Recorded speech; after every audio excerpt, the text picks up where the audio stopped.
over 22 months. 14th May 2007 is when he was imprisoned. The reason he was imprisoned, the government says that it's because he is helping out in some way Naxalites, which are a banned group and now called terrorists. However, so far in the 22 months, the government has been unable to produce any evidence about that. The trial has now been on for over a year, and it's almost like a kangaroo court. 54 witnesses have testified in the court, but not one of them has been able to corroborate the government's case against Dr. Vinay Sen. The bail applications have been repeatedly denied. First time the bail application was made in the High Court, the Chhattisgarh High Court, and it was denied because the charge sheet had not been produced. Then the bail application has been in the Supreme Court.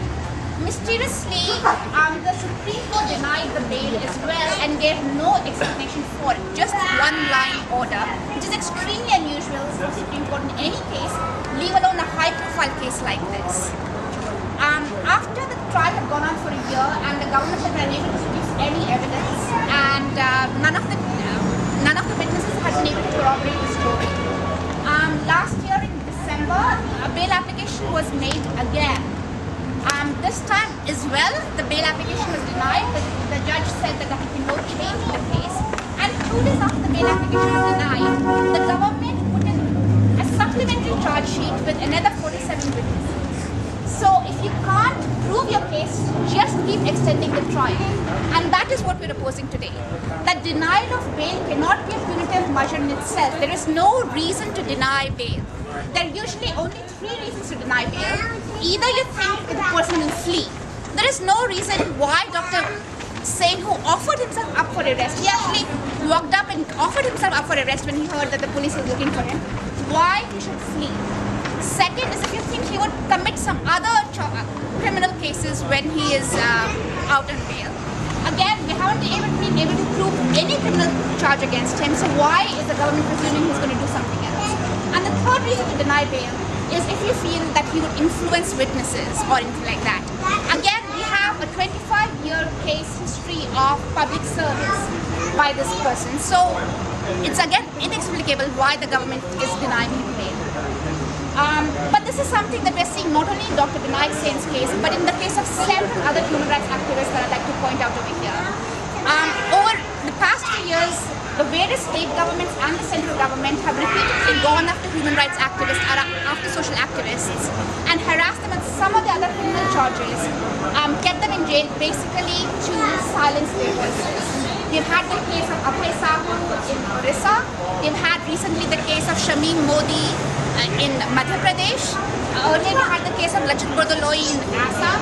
So all over, human rights activists are being harassed by the government, put in jail on flimsy charges, being kept in jail, their bail is being denied, or for silencing their voices. Why are we doing this right now? Last year, on the first anniversary of his arrest also, we had a gathering over here to voice our concerns to the Indian consulate. Right now, we have something called Raipur Satyagraha going on in India. Starting on March 16th, every Monday, various people's movements are coming together in Raipur, where Dr. Vinay Sen is jailed.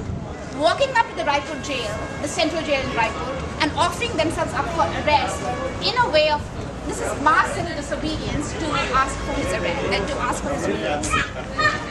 The first Satyagraha that was held on March 16th, there were over 50 people who offered themselves up for arrest, including trade union activists, people from Kashmir, people from Gujarat, and several people from Chhattisgarh, of course. Last Monday, this is Monday 23rd, again there were around 60 people who offered themselves up for arrest, including the 82-year-old mother of Dr. Vinay Sen. And the plan is that every Monday we're going to continue to go up to the central jail and people are going to offer themselves up for arrest and not ask for bail till Dr. Vinay Sen is released. And I think the piece that Anu read out already talked about the reason why Dr. Vinay Sen isn't for the administration side. That is because he's speaking out for the tribal, for the indigenous people, for the Adivasis. and opposing their displacement, which is happening through this militia movement called Salwa. Again, Salwa happens in Chhattisgarh, but Adivasi communities all over India are facing displacement. If it's not government-sponsored militias like Salwa it's private corporate militias, as in the case of Orissa, as in the case of Jharkhand. So that's again something that we all feel strongly about and will be making our case to the consulate. For our protest, we have 3 demands. One is release Dr. Binayak Sen and stop harassment of human rights activists all over India.